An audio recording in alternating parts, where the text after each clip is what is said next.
Jakes is the founding pastor of the Potter's House Church in Dallas. He was finishing an hour-long sermon when he lowered his mic and started to shake. People rushed to the stage to help him, and he was rushed to the hospital. On November 24, 2024, millions watched in disbelief as Bishop T.D. Jakes suddenly collapsed during a live sermon before a stunned congregation in Dallas, Texas. Doctors later said he came within 5 minutes of death. Was this the end of one of America's most influential ministries? The real story, however, stretches back decades through his rise to prominence, theological disputes, celebrity, lawsuits, and public scrutiny. Now, another chapter has begun. What really happened to the Potter's House after T.D. Jakes stepped down? The boy nobody expected to build a spiritual empire. Before the packed arenas, best-selling books, and television broadcasts, Thomas Dexter Jakes hailed from a working-class family. His father, Ernest Jakes, was an entrepreneur who owned a janitorial business, while his mother, Odith Jakes, was an educator. Friends and family later recalled that young Thomas was unusually serious for his age, often reading his Bible while other children played. When his father died after battling kidney disease, the loss deeply affected the family, leaving Jakes to mature quickly and helping shape the sense of responsibility that would define much of his adult life. His early path looked nothing like that of a future international ministry leader. Jakes attended college but never completed a degree, choosing instead to work ordinary jobs to support himself and his growing family. One of those jobs was at Union Carbide, where he worked while preaching whenever opportunities arose. At the same time, he accepted invitations to speak in small churches with only a handful of people in attendance. Those humble beginnings later became part of his own message, that purpose often develops long before success becomes visible, and success would soon follow. But not just yet. Marriage added both stability and new responsibilities. T.D. married Sarita Jameson in May of 1982, and together they would eventually raise 5 children. The early years of marriage were far from glamorous. Money was tight, ministry income was limited, and balancing family life with a growing preaching schedule required constant sacrifice. Like many young pastors, Jakes often traveled long distances to preach for modest honorariums, uncertain whether the next opportunity would come. Those experiences became the foundation of his later sermons about perseverance, faith, and endurance, themes that resonated with audiences because they reflected struggles he had personally lived through rather than merely observed. His first major breakthrough came in West Virginia, where he founded a small congregation called Greater Emmanuel Temple of Faith. While the church experienced steady growth, Jakes increasingly believed his ministry was meant to reach a much larger audience. That conviction led to a decision many considered extraordinarily risky. In the mid-1990s, he relocated to Dallas, Texas, a city with no guarantee that his ministry would succeed and where competition among large churches was already intense. The move seemed overly ambitious, but it was necessarily so. Then came 1996, the year everything changed. Jakes founded the Potter's House in Dallas, beginning with a congregation that quickly exceeded expectations. Within only a few years, attendance exploded into the thousands. The church became known for powerful worship services, practical preaching, and conferences that attracted visitors from across the United States and beyond. Television broadcasts through the Potter's Touch introduced Jakes to millions who had never set foot inside the sanctuary, while best-selling books, films, and events such as Woman, Thou Art Loosed transformed him into one of the most recognizable religious figures in America. What had started as the dream of a preacher working an industrial job in West Virginia was becoming something few pastors ever experience. A global ministry with influence reaching far beyond Sunday mornings.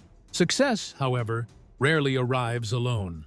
As the Potter's House grew into a congregation of roughly 30,000 members, and Jakes expanded into publishing, filmmaking, business ventures, and national leadership circles, admiration was matched by increasing scrutiny. Supporters saw an inspiring example of faith rewarded through decades of persistence. Critics questioned whether celebrity, wealth, and ministry could comfortably coexist. Those debates would eventually grow louder, joined by theological disputes, public controversies, and personal challenges that few could have predicted. The church had grown faster than almost anyone imagined, but so had the attention, the influence, and eventually the controversy. From local church to global empire. When the Potter's House opened its doors in Dallas, Texas in 1996, few could have predicted what would happen next. The congregation grew at a staggering pace. Within just a few years, the church had become one of the fastest-growing congregations in the United States.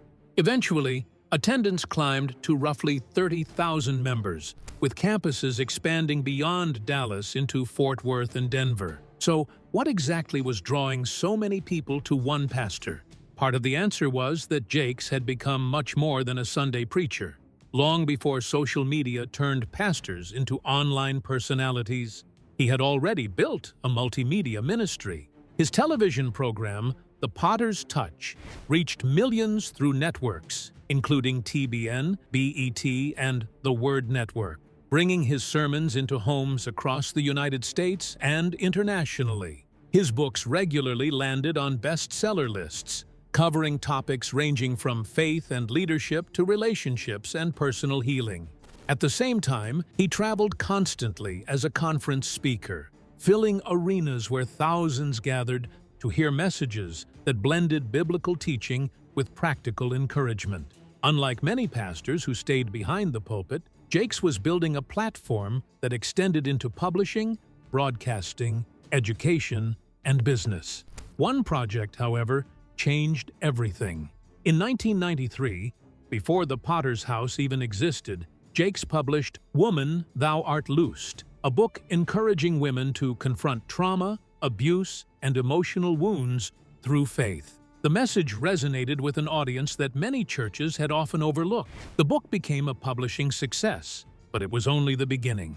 Conferences carrying the same name eventually attracted tens of thousands of attendees, transforming into one of the largest Christian women's events in the country. The movement later expanded into stage productions, and in 2004, a feature film produced by Jakes.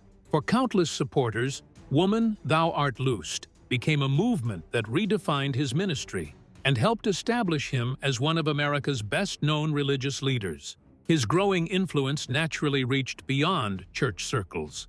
Over the years, Jakes appeared alongside presidents, elected officials, business executives, entertainers, and community leaders. He delivered prayers at national events, advised public figures, and participated in discussions on race, education, poverty, and economic opportunity. He also ventured into filmmaking through T.D. Enterprises, producing faith-based movies and partnering with Hollywood studios on projects designed to reach audiences beyond traditional Christian media. Yet, celebrity brought an entirely different kind of attention. As his ministry expanded, so did questions about its scale and finances. The price of fame, controversies, rumors, and public scrutiny. The larger the Potter's House became, the more every sermon, every purchase, and every public appearance was examined under a microscope. Among the longest-running criticisms was the accusation that T.D. Jakes preached some form of the prosperity gospel. The label followed him for decades, although his teachings were often more nuanced than those of pastors typically associated with the movement. Jakes regularly preached about overcoming adversity, financial stewardship, discipline, and believing God could transform difficult circumstances. Unlike some televangelists who explicitly taught that financial giving would produce financial riches, Jakes rarely fit neatly into that category. Even so, the debate never disappeared. The questions only intensified as his ministry expanded far beyond Sunday services. Best-selling books, sold-out conferences, television broadcasts, films, leadership training, and business ventures transformed Jakes into a recognizable brand around the world. Admirers viewed that expansion as wise stewardship of opportunities to reach more people. while skeptics questioned whether modern ministry had become increasingly commercialized. Could a church remain focused on spiritual leadership while operating with the complexity of a major corporation? The Potter's House became one of the defining examples in that national debate. Some observers also questioned whether churches with tens of thousands of members could maintain meaningful relationships between pastors and congregants. Others argued that celebrity pastors inevitably faced temptations surrounding branding, influence, and public image.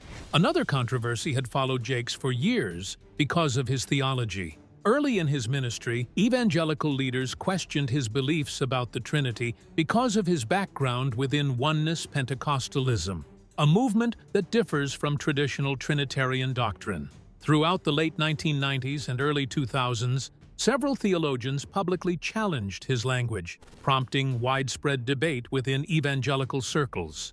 Rather than avoiding the criticism, Jakes participated in theological discussions and clarified that he affirmed the historic Christian understanding of the Father, Son, and Holy Spirit, while acknowledging that some of his earlier wording had caused confusion.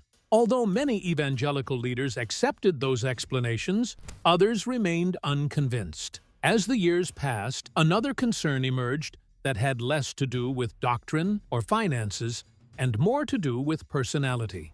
By the early 2020s, millions recognized T.D. Jakes long before they recognized the Potter's House itself. His image appeared on book covers, conference stages, television programs, films, and leadership events around the world. That visibility undoubtedly fueled the ministry's remarkable growth, but it also raised a difficult question that church leadership experts have wrestled with for decades. What happens when an institution becomes almost inseparable from the person who built it? At the time, the question seemed largely theoretical. Few imagined how quickly it would become painfully relevant. Then came one of the most serious personal controversies of Jakes's career. In November of 2024, former Pennsylvania pastor Dwayne Youngblood appeared publicly and accused Jakes of attempting to assault him decades earlier, when Youngblood said he was a teenager. The allegations exploded across social media and national news.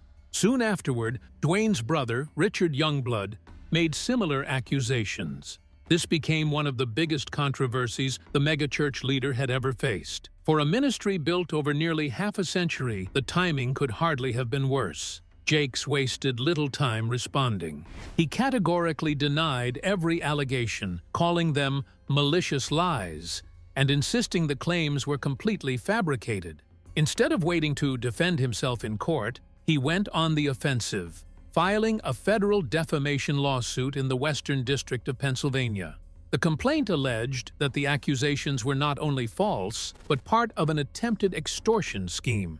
According to the lawsuit, Youngblood, through legal counsel, had demanded around $6 million to settle the matter privately before taking the allegations public. Jakes's legal team argued that when he refused to pay, the accusations were released. But just when it seemed the case couldn't become any stranger, one of Jakes's own attorneys, Tyrone Blackburn, came under scrutiny after opposing counsel pointed out that several quotations and legal authorities cited in court filings simply did not exist. U.S. District Judge William S. Stickman concluded that Blackburn had relied on an artificial intelligence-assisted system without verifying its output before filing the briefs. The judge found the filings contained fabricated quotations and misrepresented legal authorities, calling the conduct an ethical violation. Blackburn's pro-hack vice admission, or his permission to practice in that federal court, was revoked. Even after months of litigation, no court ever found that the underlying allegations against T.D. Jakes were true. The lawsuit was ultimately dismissed by agreement of the parties without a judicial determination on the merits, while Jakes continued to maintain that he had been falsely accused from the beginning. At nearly the same time, another controversy exploded online. As lawsuits involving music executive Sean "Diddy" Combs dominated headlines, countless social media posts attempted to connect Jakes to the broader scandal. Much of the speculation spread rapidly through YouTube videos, blogs, and viral posts without supporting evidence. In reality, credible reporting established only that Jakes's name appeared in connection with claims that Combs allegedly sought relationships with respected public figures to improve his image. No credible reporting has accused T.D. Jakes of participating in Combs' alleged criminal conduct, and no criminal allegations have been brought against him in connection with those cases. Nevertheless, in the age of viral misinformation, rumors often travel much faster than verified fact. By the end of 2024, T.D. Jakes found himself navigating multiple storms at once. Theological debates also never fully disappeared. Yet, astonishingly, none of those controversies would change the ministry forever. Something else did. 5 minutes. From death the Sunday, everything changed.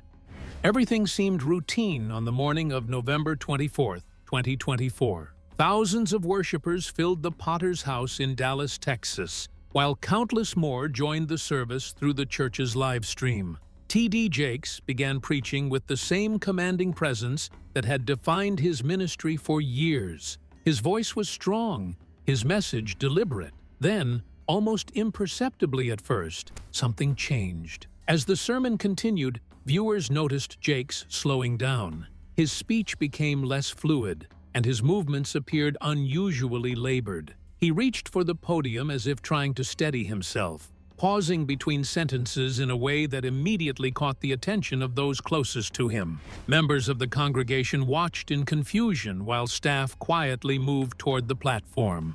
Within seconds, what had begun as a routine worship service transformed into an unfolding medical emergency. The live stream captured the tense atmosphere as church leaders surrounded Jakes, ending the service while millions of prayers and questions began pouring in from around the world. Few outside the sanctuary knew exactly what had happened, only that something was seriously wrong. The Potter's House soon confirmed that Jakes had experienced a medical emergency and was receiving treatment. But the full story would not emerge immediately. As supporters gathered outside hospitals and flooded online platforms with messages of encouragement, uncertainty lingered. When Jakes eventually spoke publicly about the incident, the reality proved even more sobering than many had expected. He revealed that doctors had diagnosed him with a massive heart attack, a life-threatening event that required immediate medical intervention. During an interview several months later,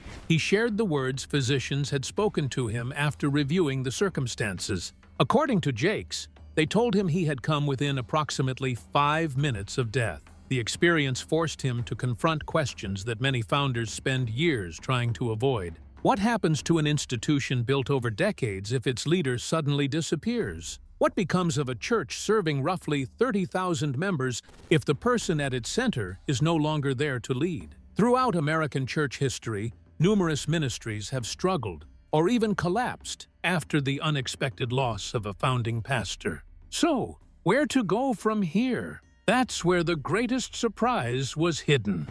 What really happened after T.D. Jakes stepped down?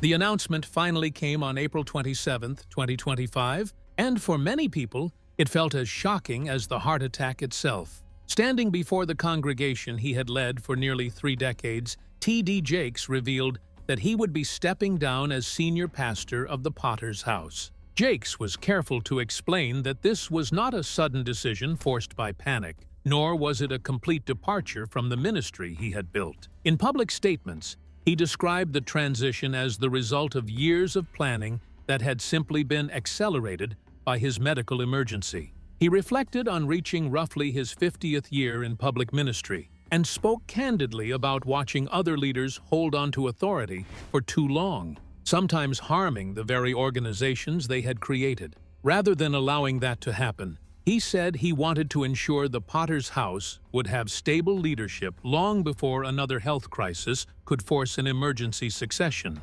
But who could possibly replace T.D. Jakes? The answer was not a nationally known pastor from another megachurch or a celebrity preacher recruited from outside the ministry. Instead, Jakes named his daughter, Sarah Jakes Roberts, and his son-in-law, Torrey Roberts, as the church's new co-senior pastors. While the news surprised much of the public, it was far less surprising to those inside the Potter's House. Sarah and Touré had already been serving in senior leadership roles, working alongside Jakes as assistant pastors while preparing for greater responsibility. The transition became official on July 6, 2025, during the Potter's House's anniversary celebration. The installation service lasted several hours and drew widespread attention from church leaders across the country.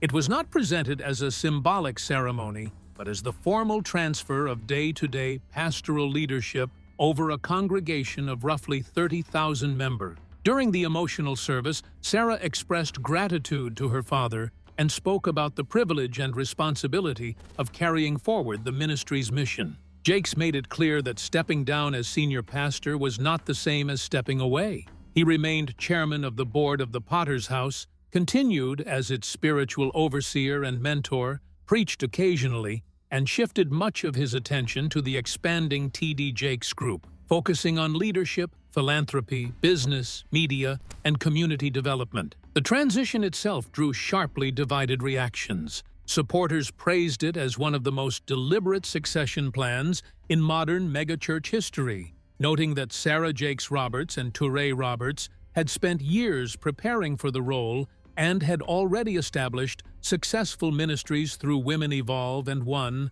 a Potter's House church, before becoming co-senior pastors. Critics questioned whether placing leadership in the hands of family members created the appearance of a ministry dynasty. The story took another unexpected turn during the church's 30th anniversary in July of 2026, when Jakes' youngest son, Dexter Jakes, preached his first major sermon, fueling speculation about another generation of leadership despite receiving no formal pastoral appointment. Whether that ultimately happens remains to be seen. What is certain is that the Potter's House persists, for now, and has undergone one of the most closely watched leadership transitions in modern American Christianity, with the church entering a new era. Well, that's it for now. Thanks for watching.